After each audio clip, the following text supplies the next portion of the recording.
Assalamualaikum warahmatullahi wabarakatuh. Saudaraku kaum muslimin dan muslimat, saudara sebangsa setanah air, dimanapun Anda ada dan berada. Siapapun Anda, agama pun Anda, aliran apapun Anda, kita adalah saudara, kita adalah satu, yaitu bangsa Indonesia. Dan kita jangan mau berpecah belah dan dipecah-pecah oleh orang-orang yang tidak bertanggung jawab. Saudaraku kaum muslimin dan muslimat,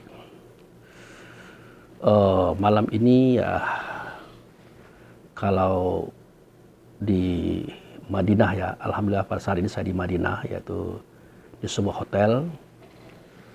Ya, saya dalam satu kamar, itu ada 3 orang, 4 orang dengan saya. Nah, itu kan terdengar suara dengkuran, nah, itu yang masih tidur. Tapi ya saya tidak akan berhenti menyampaikan sesuatu yang baik untuk kita, dan itu tidak akan pengaruh. Nah, saat ini saya sedang berada di Madinah dalam acara umroh ya. Jadi momentum dakwah ini tetap berjalan. Kalau di Madinah sekarang pukul 1:37. Nah, kalau di jam saya ini ya, ini jam Bengkulu ini. Nah, ini sudah ya pukul 5:30 ya, pukul 5:30. Tentu ya jam 5 sore ya, tidak sama waktunya. Tapi oke, kita lanjutkan apa yang akan saya sampaikan. Saudaraku kaum muslimin dan muslimat, sebangsa setanah air dimanapun Anda dan berada, akhir-akhir ini banyak timbul suara, kata, ucapan, narasi-narasi yang sifatnya menggugah rasa, memunculkan keraguan dalam hati kita, ya, khususnya kita yang beragama Islam, di mana mereka menyuarakan, mengatakan tentang Muhammad, nah itu, tentang Quran dan tentang sejarah Islam. Itu sudah mulai digoyang dan dikabur-kaburkan oleh para tokoh-tokoh, orang-orang hebat dunia, yang sudah terbiasa meneliti, mengkaji tentang hal-hal sejarah yang sudah muncul beberapa ribuan tahun yang lalu, bahkan ya jutaan tahun yang lalu mereka mampu menelitinya. Namun bukan berarti mereka bisa menggoyangkan hati, menggoyangkan jiwa, bahkan menggoyangkan rohani kita atau iman kita. Kenapa sedemikian? Kalau kita perhatikan niat dan tujuan daripada mereka itu tidak ikhlas. Tidak ikhlas. Karena lebih banyak menceritakan tentang hal-hal yang menjadikan kita ragu. Bahkan menjadikan kita akan meninggalkan ajaran Allah dan Rasul ini. Meninggalkan kitab Quran ini. Maka peranan saya di sini bukan untuk menyalahkan mereka, tidak. Tapi memberikan ketetapan iman Islam tauhid ma'rifat yang ada pada diri kita masing-masing. Dan kejadian ini sudah jelas, dari dulu sudah dikatakan bahwa dunia ini kan penuh godaan, penuh gangguan, dan penuh daripada manipulasi kehidupan. Bisa jadi apa yang mereka katakan itu benar menurut versi mereka. Itu baik menurut versi mereka. Tapi seketika ditangkap oleh orang-orang Islam yang katakanlah mungkin kapasitasnya tidak begitu tinggi, dia akan melakukan keraguan-raguan. Bahkan mereka sempat ya berpindah keyakinan, berpindah agama kepada agama yang lain. Karena ragu dengan apa yang mereka ketahui tentang Nabi dan Rasul, kitab Quran dan sejarah Islam itu sendiri. Baik, terlepas dari semua itu, Allah Subhanahu wa Ta'ala sudah memberikan kepada setiap insan sebuah kekuatan yang disebut dengan iman. Nah, apa itu iman? Nah, iman ini yang kadang-kadang dari definisinya saja sudah kita ketahui bahwa tidak banyak yang tahu itu. Tidak banyak yang paham itu. Apa itu iman? Nah, jadi kita tidak akan menyalahkan, tidak akan mengatakan mereka itu tidak tahu. Maka pada dini hari, ya, pada pukul 1:40 ini, malam ya, saya sampaikan bahwa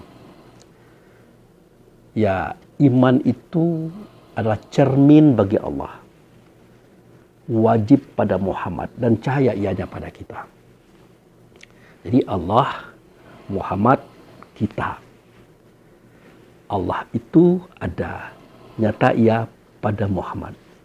Muhammad itu ada, nyata ianya pada kita. Namun bukan Allah itu adalah Muhammad, Muhammad itu adalah kita, tidak begitu. Ada beberapa pemisahan antara Allah, Muhammad, dan kita. Makanya saya katakan iman itu cermin bagi Allah. Wajib pada Muhammad, cahaya ianya pada kita. Apa itu maksudnya Pak Abu Fikri? Maksudnya adalah, di permisalan ya, seandainya Allah itu bercermin, seandainya. Maka antara yang bercermin dengan di dalam cermin itu sama. Persis sama. Nah, yang di dalam cermin itu adalah bayang-bayang, dia adalah Muhammad. Nah, makanya suara Allah tidak nyata, malaikat nyata pada Muhammad. Kata Allah tidak nyata, malaikat nyata pada Muhammad. Perbuatan Allah tidak nyata, malaikat nyata ianya pada Muhammad. Bahkan dikatakan dari sebuah hadis qudsi ya, walazi khalaqal Adam kasuratihi. Dia itu menjadikan Adam sebagaimana surah, gambaran wujudnya dia. Jadi wujudnya Adam dengan wujudnya Muhammad serta wujudnya kita kan sama saja. Ingat, ini wujud ya. Bukan eksistensi, bukan wujud, tetapi wujud. Harus dipahami. Ini kadang-kadang kita tidak bisa membedakan antara eksistensi, wujud, dan wujud. Ini saya misalkan. Kalau kita melihat sebuah buah-buahan yang berduri-duri, ditanyakan kepada kita, Pak Abu Fikri, apa ini? Buah apa ini? Kita sebut, oh itu buah durian. Kenapa kita katakan buah durian? Karena dia berduri-duri. Nah itu. Maka kata yang bersangkutan, oh bukan itu Pak Abu Fikri, itu salah. Ini adalah kulit durian. Nah kemudian dibedah, rak, dikubak, dikupas. Maka nampaklah isinya yang kuning, legit, menggoda. Ditanya lagi, Pak Abu Fikri, ini apa nih? Ya kita bilang, itu durian. Maka yang bersangkutan mengatakan, oh salah Pak Abu Fikri, ini bukan durian. Ya, inilah buah durian. Maka duriannya mana? Nah gitu. Jadi Abu Fikri nanya sama dia, duriannya mana? Maka yang bersangkutan mengatakan, Anda makan dulu. Anda cicipi dulu. Dimakan, dicicip. Lezat sekali. Enak sekali. Legit sekali. Oke, kata beliau. Bisa Abu Fikri ceritakan bagaimana enaknya, bagaimana lezatnya, bagaimana legitnya? Tidak bisa. Ah, itu dia. Tidak bisa? Tidak bisa. Ah, itu dia. Yang Anda rasakan enak, lezat dan legit tadi, itulah durian. Itulah durian. Jadi yang berduri itu adalah kulitnya, ya. Yang Anda lihat tadi adalah buahnya, sedangkan yang Anda rasakan itulah durian. Nah, eksistensi itulah durian, saudaraku. Buahnya tadi yang kuning menggoda, itulah wujudnya. Sedangkan yang berduri-duri itulah wujudnya. Nah, jadi harus kita bedakan antara durian yang bisa kita rasakan dengan deteksi rasa, buah durian yang nampak ianya kuning dan menggoda, serta kulit durian, yaitu duri. Nah, begitu juga saya katakan bahwa Allah itu eksistensi, hanya bisa dipahami dengan rasa. Ya. Nah, sedangkan Rasul itulah buah atau wujudnya daripada Allah. Sedangkan Nabi itu wujud. Nah, Nabi inilah yang dikatakan Allah itu menjadikan Adam sebagaimana bentuk wujudnya. Tapi ingat, jangan kita artikan Allah dulu. Ya, walaupun dikatakan sesungguhnya Dia, Allah, menjadikan Adam sebagaimana bentuknya Dia, rupanya Dia. Makanya kita katakan, oh Allah itu sama dong bentuknya sama kita. Sama dong bentuknya sama tubuh Muhammad, jasad Muhammad, badan Muhammad.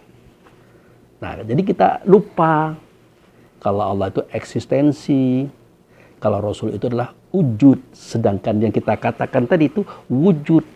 Jadi wujud disamakan dengan eksistensi tidak mungkin. Ini yang di sini yang sering jadi gaduh itu, saudaraku. Jadi heboh.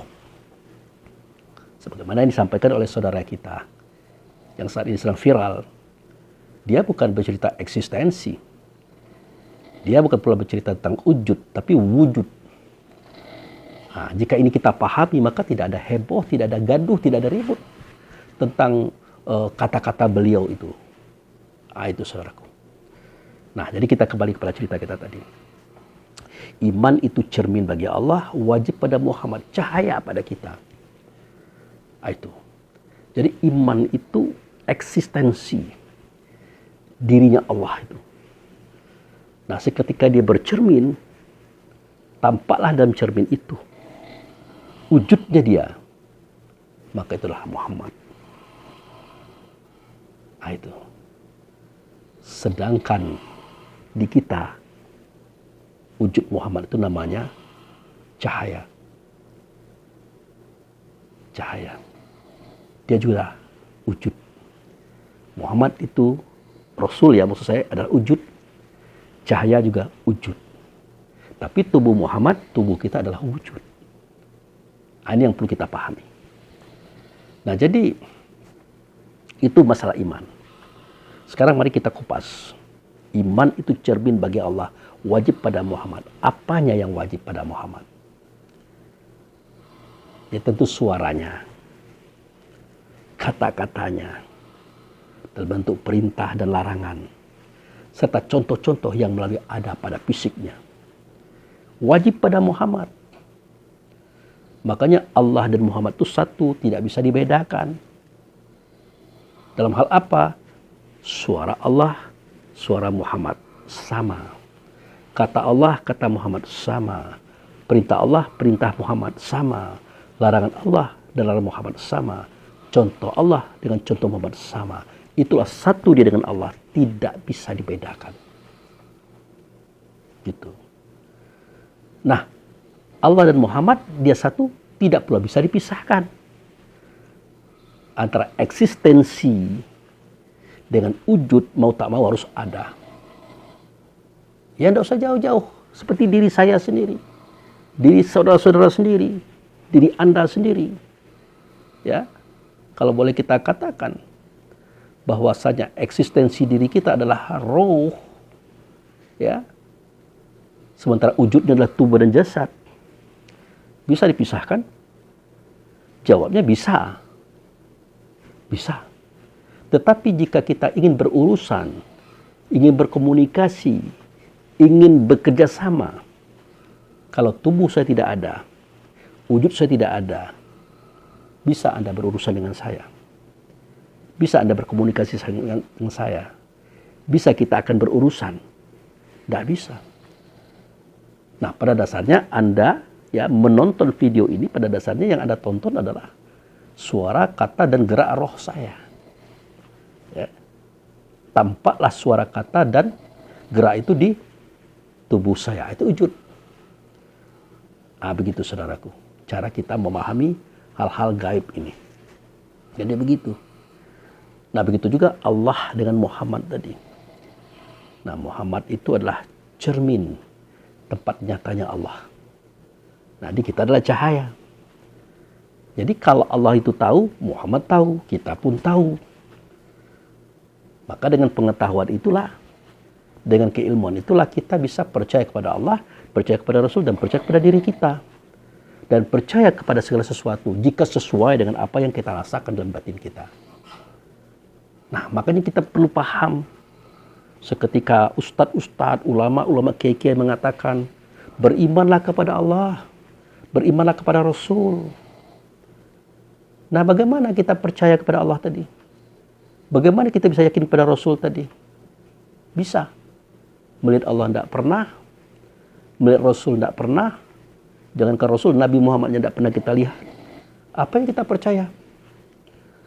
Oh, yang kita percaya itu Pak Abu, catatan, tulisan yang tertulis pada kitab Quran, pada kitab hadis. Bisa dipercaya? Oke, anggaplah kita bisa mempercayainya. Makanya saya katakan, apapun yang tertulis pada kitab Quran, apapun yang tertulis pada hadis, wajib kita tampung dulu dengan akal fikir. Wajib. Kenapa sedemikian? Ya seperti dikatakan oleh mereka, bagaimana sejarah kitab Quran itu ada, tidak lepas daripada campur tangan manusia. Di era itu, ya kalau Muhammad itu menyampaikan suara, kata, perintah dan larangan Allah, berikut contoh-contohnya, itu kan dari rasanya beliau. Ya, yang disalurkan oleh Allah melalui rasanya beliau, itu namanya wahyu. Nah, kemudian beliau lafazkan untuk lisan dan kata. Oleh sahabat ditulis. Yang dari beliaunya tidak ada masalah dan tidak ada salah. Tetapi di dalam penulisan itu terkadang ada kilafnya. Apalagi kalau mereka itu menulisnya bukan seorang dua orang. Semua mereka pengen menulis, pengen menangkap, pengen menyalin apa yang dikatakan oleh Allah dan Rasul yang nyata ianya pada Nabi. Nah itu. Nah, padahal kita paham kapasitas akal fikir kan tidak sama. Cara menangkap indera pun tidak sama. Nah, inilah alasannya kenapa seketika Utsman bin Affan mengumpulkan data-data yang sudah ada ya. Jadi zaman Abu Bakar itu catatan wahyu di tulang, di batu, di kayu, di kulit-kulit hewan itu waktu itu belum ada jusnya itu. Belum ada nama surat, belum ada ayat. Nah, dikumpulkan di era Abu Bakar itulah. Seketika 2 tahun Nabi Muhammad itu wafat. Dikumpulkan, dibuatlah jusnya, nama suratnya, ayatnya. Sudah clear itu. Tetapi harus kita pahami, Nabi Muhammad itu menjadi nabi itu usia 40 tahun. Beliau wafat pada usia 63 tahun. Berarti 23 tahun itu ya tidak bentuk kemungkinan tulisan goresan yang ada pada benda-benda tadi ada yang kabur, ada yang hilang dan sebagainya. Itu harus kita akui. Ya. Nah, belum lagi catatan-catatan yang ada pada sahabat-sahabat yang waktu itu sama-sama mendengar. Karena kapasitas pendengarannya beda, cara dia melihat beda, cara berpikir beda, menangkap beda, akhirnya terdapat perbedaan-perbedaan. Nah itu. Nah, oleh Utsman semua itu dirangkum, disatukan. Ya. Dirangkum dan disatukan. Yang dirangkum dan disatukan itu adalah catatan awal yang ada pada era Abu Bakar. Yang sudah dibuat juz, nama surat dan sebagainya. Itu yang dibuat oleh Utsman. Disempurnakan lagi dengan beberapa tambahan-tambahan berdasarkan pendapat yang ada pada tulisan beberapa sahabat yang bisa dipercaya. Maka terbentuklah Mushaf Utsmani. Maka dibakarlah semua yang lain-lainnya itu dibakar, tidak boleh ada.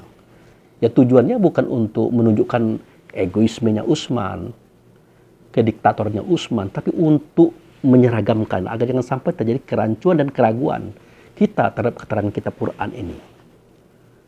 Nah, adanya sikap pembakaran itu ya menunjukkan memang ada kesangsian. Dan kita pun tidak perlu menutup-nutupi juga. Akhirnya dibakar. Nah, itu kan itu sikap kesangsian itu ada, dibakar. Nah, namun pertanyaannya, apakah semua sahabat itu mau menyerahkan catatan-catatan mereka yang sudah mereka tulis 23 tahun lamanya yang telah mereka simpan? Jadi antaranya ada yang memberikan, di antaranya tidak. Atau dia berikan duplikatnya yang aslinya dia pegang. Atau yang aslinya dia sampaikan, duplikatnya dia pegang. Nah, inilah yang menjadi terkesan kitab Quran itu berbeda-beda. Nah, namun bagi kita yang punya akal fikir, perbedaan itu tidak perlu jadi masalah. Dan tidak perlu dipermasalahan, itu bisa kita maklumi. Bisa kita maklumi. Yang penting itulah suara kata wahyu daripada Allah dan Rasul melalui nabinya. Itu. Makanya istilah Utsman itu walaupun ini 30 juz, 114 surat, 6.666 ayatnya, ini bisa kita amalkan, ini sudah cukup untuk menjadikan kita orang beriman dan bertakwa, untuk menjadi orang yang selamat jika kita amalkan. Apalagi yang lain-lainnya itu memang ada. Nah, jadi bagi kita orang beriman ini tidak ada masalah ini. Nah, silakanlah orang-orang mengangkat, menceritakan ini berbeda-beda. Ya silakan saja. Tapi kita punya prinsip keimanan keyakinan. Kalau sejarah kita akui, kisah kita akui, keberadaan kisah yang diceritakan kita akui. Secara nalar kita wajar. Nah itu. Hanya saja yang mereka tembakkan kalimat itu tadi. Sesungguhnya kamilah yang menurun kitab Quran, kami pula yang menjaganya. Nah, ternyata tidak terjaga. Ternyata berbeda-beda. Nah, dikatakan pula lah Muhammad itu bohong, sahabat bohong, dan ulama-ulama dari tabi'in bohong dan sebagainya. Ya tidak begitu. Tidak begitu. Kalau kita tahu apa itu Quran yang sejati, ya, Quran yang sejati itu, nah saya katakan ya, alif lam mim, alif lam dan mim maksudnya. Ya alif lam itu Allah, mim itu adalah Muhammad. Zalikal kitabu la raiba fihi hudal lil muttaqin. Nah alif lam mim sedemikian itu kitab, tidak ada keraguan padanya, tidak ada keraguan padanya. Kenapa? Karena kitab itu adalah alif lam. Allah menyimpan kisah awal dan akhir, zahir dan batin. Makanya dikatakan wal awalu wal akhiru wal zahir wal batinu. Dia itu awal, dia itu akhir, dia itu batin, dan dia itu zahir. Siapa dia? Allah. Bukan. Allah tidak awal, tetapi mengawali. Allah tidak akhir, tetapi mengakhiri. Allah tidak zahir, tetapi menzohirkan. Yang dizohirkan siapa? Ya yang batin itu. Yang gaib itu, yang datang daripadanya, itulah Rasul. Nah, dizohirkannya itu. Jadi semua konsep awal dan akhir, zahir dan batin, itu ada pada Allah, nyata ia pada yang batin tadi, yang ia zohirkan, namanya Rasul. Nah, Rasul inilah yang berkata melalui nabinya, pian nabinya, yang nabi ini adalah manusia yang sama dengan kita. Nah itu, maka pada surah Al-Kahfi ayat 110 kan dijelaskan, sesungguhnya aku adalah manusia seperti kamu juga. Tetapi padaku ada wahyu. Nah wahyu itulah Rasul. Konsep Allah itu dengan konsep Rasul itu sama. Satu tidak bisa dibedakan. Ya, nah, itu maksudnya. Nah kalau itu memang terjaga itu. Tidak mungkin Allah itu kita ragukan, Rasul kita ragukan. Tapi konsep-konsep yang dibuat oleh manusia itu diserahkan kepada manusia itu sendiri menjaganya. Seperti sahabat, tabi'in, tabi'in, ulama, kiai, dan macam-macam tadi. Jadi kalau mereka menembak itu, mengartikan ayat, sesungguhnya kami yang menurunkan, kemudian kami yang menjaganya, diartikannya buku tadi, ya mereka yang salah. Mereka yang keliru. Kenapa itu diartikan? Kalau itu jelas. Seperti yang saya ceritakan tadi, saudaraku. Nah, jadi yang dijaga oleh Allah adalah eksistensi dirinya. Ya. Kemudian wujud dirinya, Rasul tadi. Kemudian wujud dirinya itu Nabi. Maka Nabi itu tidak pernah bohong. Wa ma yantiqu anil hawa illa wahyu yuha. Tidaklah dia mengatakan sesuatu itu berdasarkan hawa nafsunya, tetapi itulah wahyu yang disampaikan. Ini yang terjaga itu, saudaraku. Ini yang terjaga. Bahkan pada kulit-kulit kitab Quran, kan kita lihat tuh, tidak akan menyentuhnya Quran itu kecuali orang yang suci. Ya. Nah, siapa tidak akan menyentuhnya Quran? Ya Muhammad itu Quran. Siapa yang orang suci? Orang yang lurus. Orang yang berniat ikhlas, tidak ada keinginan untuk melencengkan dan macam-macam itu, tidak ada. Hanya orang itulah yang bisa memahami apa itu Quran, apa itu kitab. Ya kalau kita menjadikan kitab Quran sebagai dalil untuk kita menghantam orang, sebagai dalil untuk kita menjatuhkan orang, maka itu tidak suci. Yang suci itu adalah bersih, ikhlas, lillahi ta'ala. Itu saudaraku. Nah, hanya orang-orang yang suci, yang bersih hatinya, ikhlas, yang bisa memahami apa itu Quran, yang bisa menyentuh rasa dirinya Muhammad itu, yang dia serta Allah. Maka orang yang suci ini wajib dia paham siapa itu Allah, siapa itu Rasul, siapa itu Muhammad Nabi. Maka saya katakan iman itu cermin bagi Allah, wajib padamu cahaya pada kita. Itu. Allah itu cahaya, Muhammad itu cahaya, kita juga cahaya. Cahaya itulah rasa, saudaraku. Itu yang dihubungkan dengan rasanya Muhammad. Muhammad itu serta Allah. Itu yang terjadi dalam sholat. Itu yang terjadi ketika kita melaksanakan sholat. Menyatukan rasa diri kepada rasa Muhammad, Muhammad itu serta Allah. Ya kalau tegak, ruku, itu adalah sujud duduk itu adalah gerak daripada fisik. Apakah itu bisa dikatakan sholat? Bukan. Itu adalah sembahyang. Nah, itu.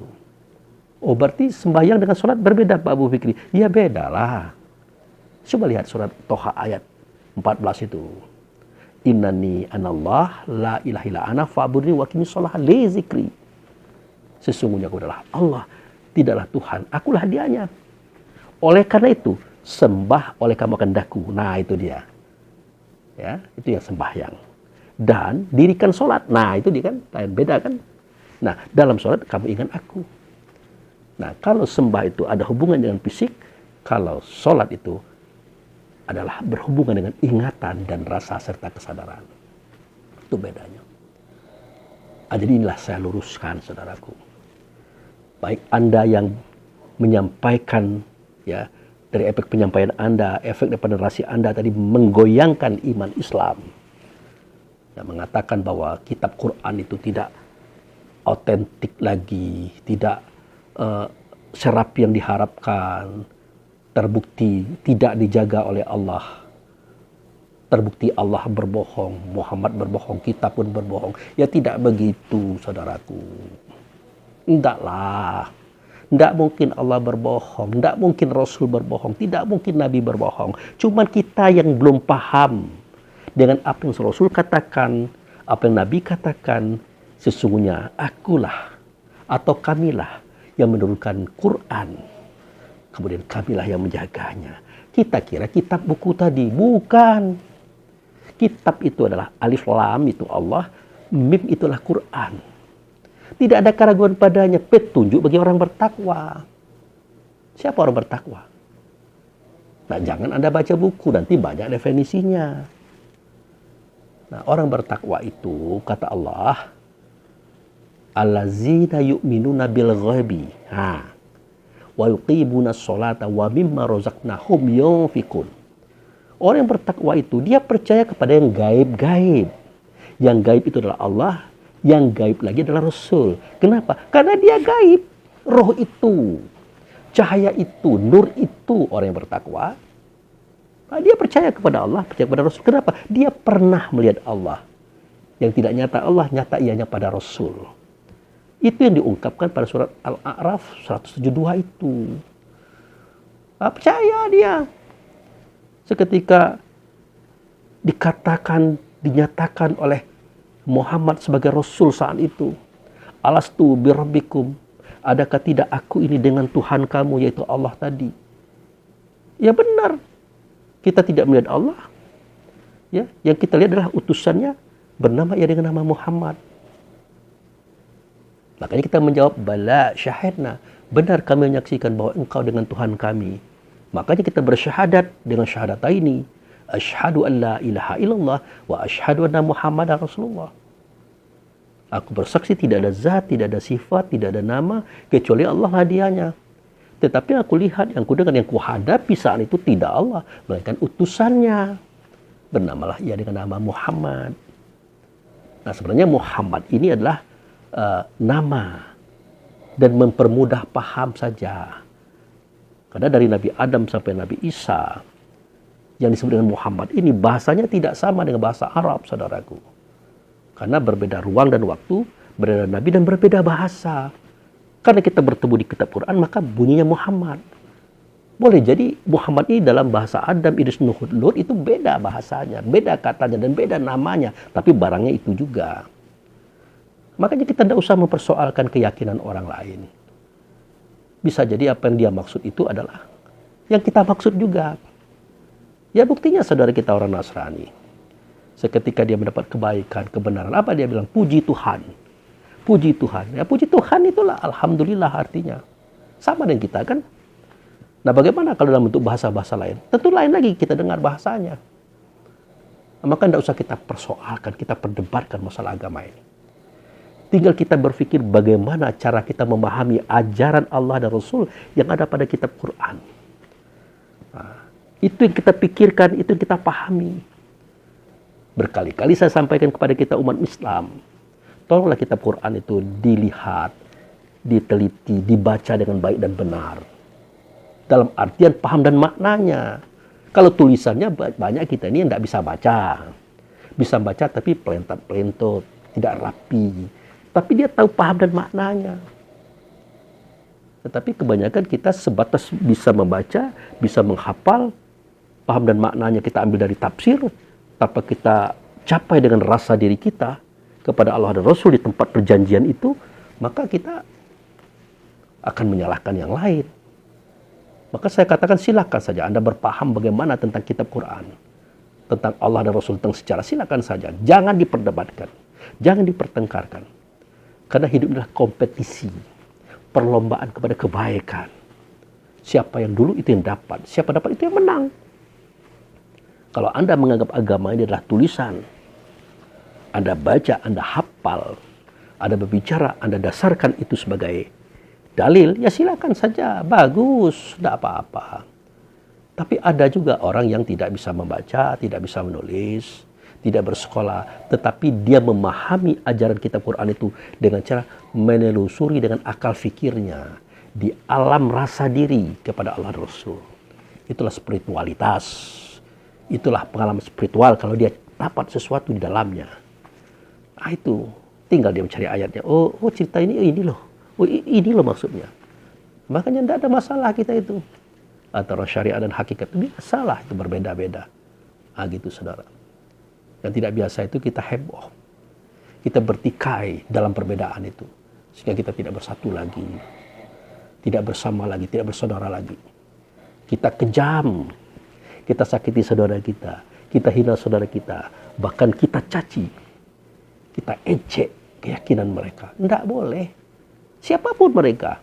Apakah mereka yang beragama beda merek dengan kita? Ataupun mereka yang satu agama, satu merek dengan kita, tapi berbeda cara memahami. Tidak masalah itu.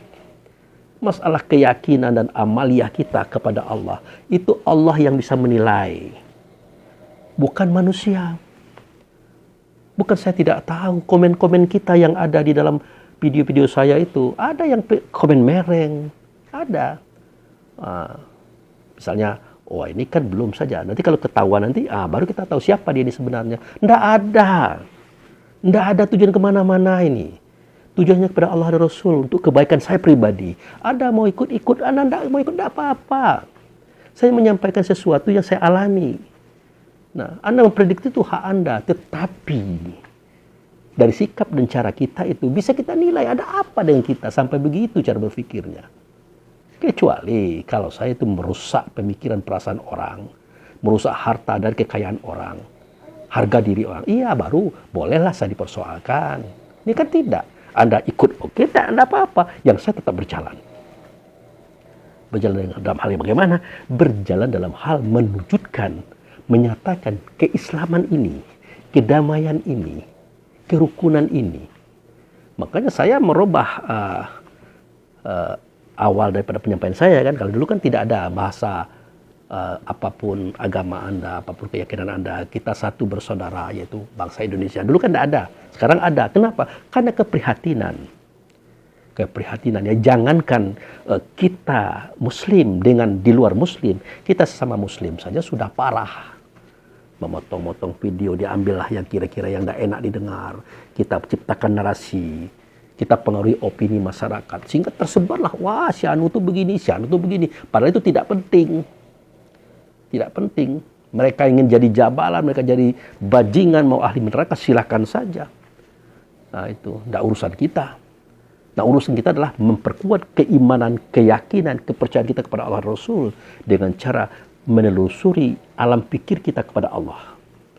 Itu. Ya contoh tidak jauh-jauh lah, kalau saya secara pribadi, Anda mau mengatakan Rasulullah itu begini, begitu, tidak pengaruh saya itu. Kitab Quran begini, tidak pengaruh kepada saya itu. Sejarah Islam itu begini, tidak pengaruh saya itu. Kenapa? Hidup itu adalah fakta, kenyataan, amalia yang akan menjadi nilai oleh Allah atas perbuatan itu sendiri. Itu. Dan saya mengakui si A mau berbicara begini, si B, ya silakan saja, itu hak dia. Dia kan bisa berbicara, silakan itu. Tidak perlu saya salahkan, silakan saja. Yang saya khawatirkan ada saudara-saudara kita yang tidak kuat cara berpikirnya, cara memahaminya, akhirnya dia terpengaruh. Nah, bukan masalah takut dia pindah agama, tidak, itu urusan dia juga. Dia kacau dalam berpikir, kacau dalam bersuara, berkata, akhirnya membuat gaduh di masyarakat. Itu yang saya pikirkan, bukan masalah-masalah yang lain, tidak.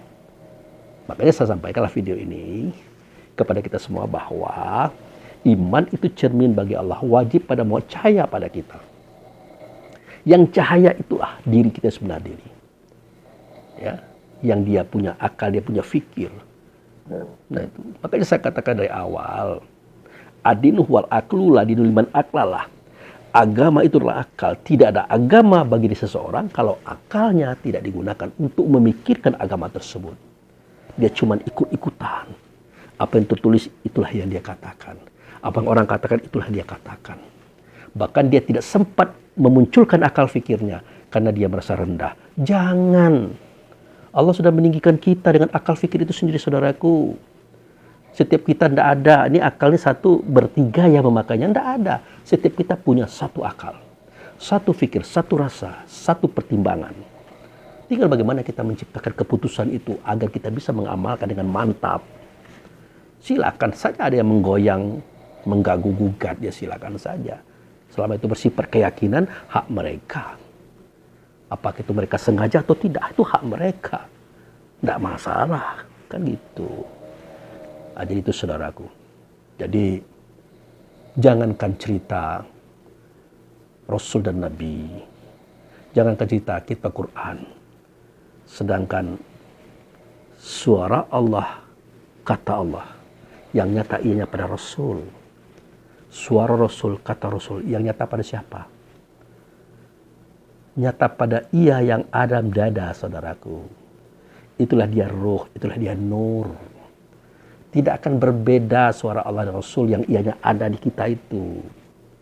Makanya pada surat Al-Baqarah ayat 41 dijelaskan, wa aminu bima anzaltu fikum musaddiqan lima ma'akum wala takunu awalan kafirun bihi. Berimanlah kamu, yakinlah kamu, percayalah kamu kepada ia yang sudah kuturunkan, ia ada pada kamu. Ini,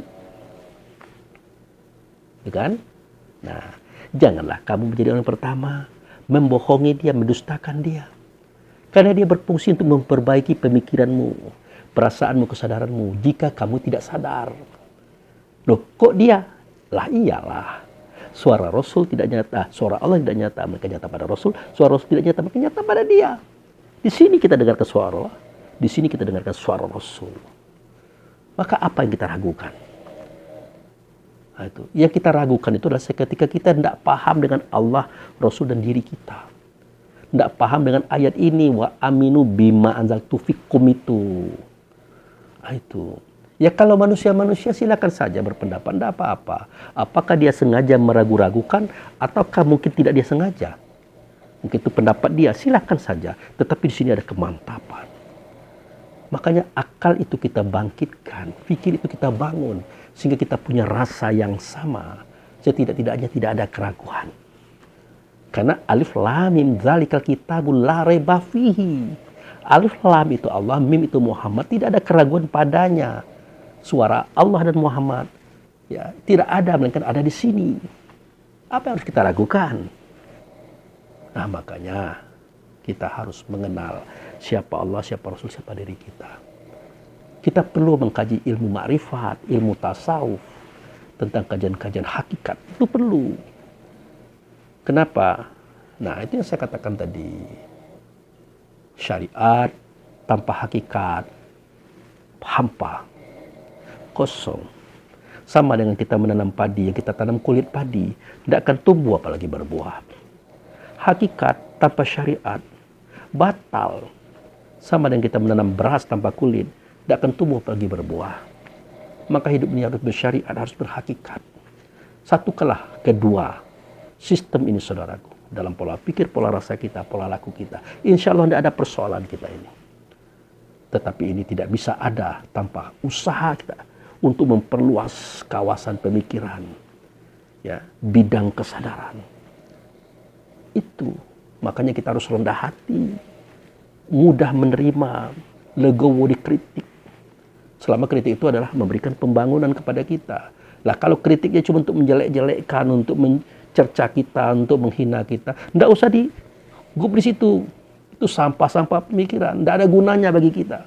Bagi yang ngomong itu pun sebenarnya tidak ada. Tidak ada gunanya bagi mereka yang ngomong itu, tidak ada gunanya itu. Apalagi bagi kita. Ngapain kita pikirkan? Kita buang saja sampah. Karena iramanya, lagunya, senandungnya sudah berunsur menyakitkan. Ya, buang saja. Makanya hidup itu harus berprinsip, saudaraku. Nah, itu. Jadi, marilah kita bangsa Indonesia ini bersatu. Ya, kita ini bangsa yang paling unik loh. Ya, negara kita terdiri dari pulau-pulau, dari suku-suku yang berbeda, adat yang berbeda, adab yang berbeda, bahasa yang berbeda, agama pun berbeda-beda. Artinya memang cara hidup kita sudah berbeda-beda. Disatukan dengan satu kesatuan yang namanya Indonesia. Nah, jadi perbedaan ini hanya bisa nyaman dan aman jika kita saling menghargai. Ya, saling menghargai suara orang, kata orang, pendapat orang, perilaku orang. Ya, kalau ada kekeliruannya, pakailah rumusan yang 3, wa tawasaw bil haq. Tausiah saudaramu itu dengan kebenaran. Tidak mempan wa tawasaw bil sabri. Tausiah dengan kesabaran. Dan juga mempan pakai dengan tausiah terakhir. Ya, jurus terakhir, wa tawasaw bil marhamah. Tausiahi saudaramu, nasihati saudaramu dengan kasih sayang. Tidak ada kebencian, dendam, dan macam-macam itu. Maka rugilah mereka yang memunculkan watak pendendam, watak kebencian, watak iri dengki, watak yang ingin menghancur, menggugat, serta menggoyang persatuan kesatuan bangsa ini. Itu, saudaraku. Walaupun sikap saya ini menjadi cemooh orang, ada yang mengatakan antek Nasrani lah, antek Yahudi, dan macam-macam. Bahkan ada yang tidak senang mendengarkan saya mengatakan saudara kita yang beragama Nasrani, Yahudi, dan agama yang lain. Ada yang tidak senang. Mereka mengatakan itu kafir, musuh Islam. Makanya di dalam diri kita saja sudah terjadi perpecahan, begalau.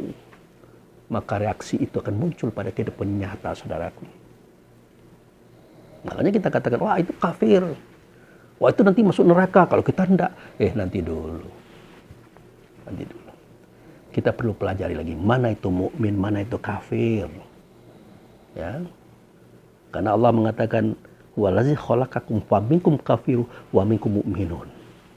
Dialah menjadikan kamu, di antaranya ada yang beriman, ada yang kafir. Kamu yang mana? Kalau secara umum ya kamu-kamu. Tapi secara khusus, tubuh badan sebatang. Di dalamnya ada yang beriman, di dalamnya ada yang kafir. Kapan dia beriman? Seketika dia percaya. Dia yakin kebenaran Allah dan Rasul. Dia laksanakan bentuk suara, kata, dan perbuatan. Itu berimanlah dia. Kapan dia kafir? Seketika dia menyalahkan, mengingkari kehendak Allah dan Rasul. Mau beragama merek Islamkah dia atau tidak? Kalau dia sudah mengingkari kebenaran Allah dan Rasul, udah kafirlah dia. Selesai urusan itu. Nah, jadi koreksi itu ke dalam, bukan keluar. Kalau keluar kita menyinggung orang, menyakiti hati orang, menyinggung orang, menyakiti hati orang, itu sama dengan menyakiti hati Allah dan Rasul. Karena dalam dada orang itu ada ruh, dalam dada kita ada ruh. Ruh itulah milik Allah dan Rasul, saudaraku, bukan milik kita. Itu, makanya Iqra wa rabbukal akram. Baca oleh kamu, artinya dengarlah, lihatlah, rasakanlah sesuatu itu suatu kepahaman. Ya, dan Tuhanmu muliakan. Bagaimana memuliakan Tuhan? Dia tidak berbentuk, dia tidak berupa, tidak bersuara, tidak berkata. Carilah yang ianya datang daripada Tuhan. Itulah roh kita, roh saudara kita.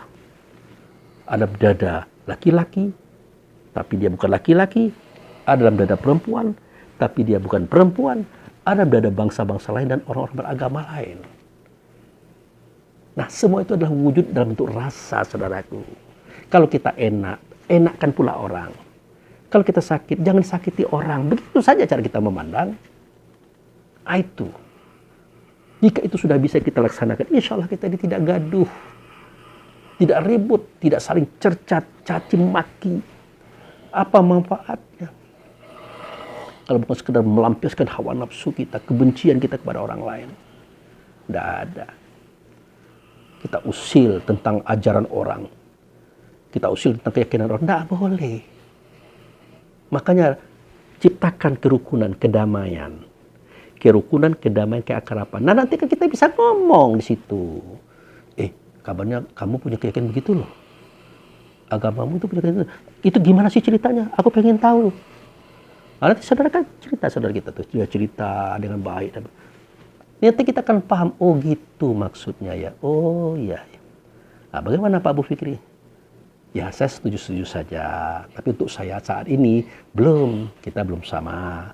Kalau saya keyakinannya begini loh. Kan selesai. Mereka mau berkeyakinan begitu, tidak urusan kita. Urusan mereka dengan Tuhan. Nah, kita punya keyakinan begini. Bukan perlu urusan mereka. Urusan kita dengan Tuhan, kan selesai.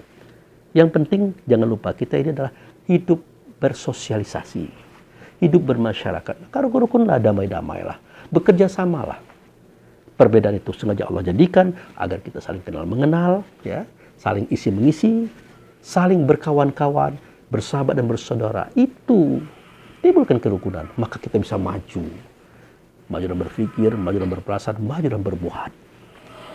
Nah, itu jangan kita tonton orang-orang yang agama mereknya lain dengan kita yang kejam, sadis terhadap umat Islam. Karena dalam agama mereka tidak ada pelajaran itu. Begitu juga saudaraku yang ada di luar agama Islam yang mereknya beda. Jangan Anda tonton mereka yang melakukan kerusakan, pemboman. Karena dalam Islam tidak ada pelajaran kayak gitu juga. Gitu. Ya. Nah, makanya saya pernah menampilkan kisah Abdullah bin Zaid, panglima perang terakhirnya Rasulullah, orangnya masih muda. Seketika mau dikirim ke sebuah daerah untuk membebaskan kezoliman orang terhadap orang, apa kata Rasulullah? Abdullah, kamu masih muda loh, tapi kamu akan didampingi oleh senior-seniormu. Seketika kamu masuk ke suatu daerah yang di situ ada musuh, ingat, jangan membunuh anak-anak, jangan membunuh perempuan, jangan membunuh orang tua, jangan membunuh orang yang sudah menyerah. Walaupun mereka tidak masuk agamamu. Apalagi seketika mengatakan 2 kalimat syahadat. Wah, jangan. Tuh satu. Jangan merusak rumah-rumah. Kepentingan umum. Termasuk rumah-rumah ibadah. Jangan. Begitu ajaran Allah dan Rasul. Begitu ajaran Islam yang disampaikan oleh Rasulullah kepada semua kaum sebenarnya. Nah, kalau kita lihat selain itu, nah kita tidak bisa mengklaim itu kita. Itu urusan mereka. Kira-kira begitu, saudaraku. Oke, itu saja yang bisa saya sampaikan. Sekarang sudah jam 2:25. Saya akan bangunkan saudara-saudara saya karena sebentar lagi kami mau turun ke Masjid Nabi, ya, Al-Munawwarah, karena kita sedang berada di Madinah. Demikian, terima kasih saudaraku. Demikian kalau saya mohon maaf. Wabillahi taufiq wal hidayah. Assalamualaikum warahmatullahi wabarakatuh.